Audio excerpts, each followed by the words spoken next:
It's not just about how you incorporate the coffee and milk together, but how you hold the jug, the cup, and the position of everything together to achieve a perfectly symmetrical, crisp pattern. Okay, so firstly we're going to cover off how to hold the jug.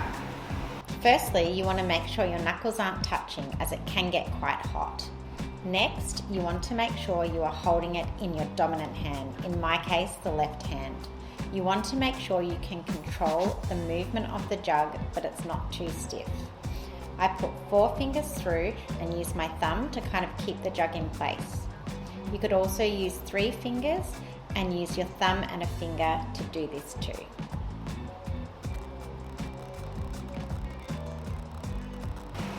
The end goal is to get some latte art that sits symmetrically within your cup, and the way we hold the cup will make this happen. See how this pattern is presented? It's sitting perfectly in the center of the cup with the handle to the right. If we get in the habit of holding the cup correctly to begin with, our pattern will always be in the correct position. If you are right-handed, it might be more comfortable to hold the cup by the handle. If you are left-handed, you will need to hold the cup itself, whether that be from underneath or on the side. When creating latte art, it's very important we start with a few important ingredients to make sure we end up with the best possible result. Firstly, freshly roasted coffee will give us that nice dark crema base to add contrast to our pattern. Secondly, we need to make sure we extract correctly.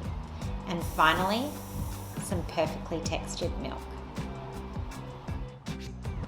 First step, we need to start our pour high and slow. This will retain the crema to keep a dark base and to make our latte art stand out.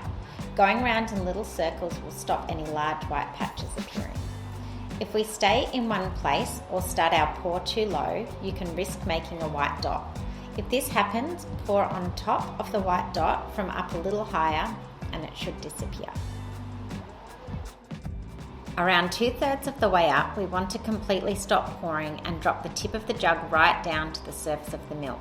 We want to tilt the cup slightly so we can get in really close with the tip of the jug. We need to almost be on the surface of the milk for the foam to be able to flow out and produce a pattern. Tip placement. To make sure your pattern is nice and centered, make sure your tip of your jug is centered. This will determine where your pattern ends up. Too close to the back of the cup and your pattern is pushed up to one end. Too close to one side and your pattern won't be centered.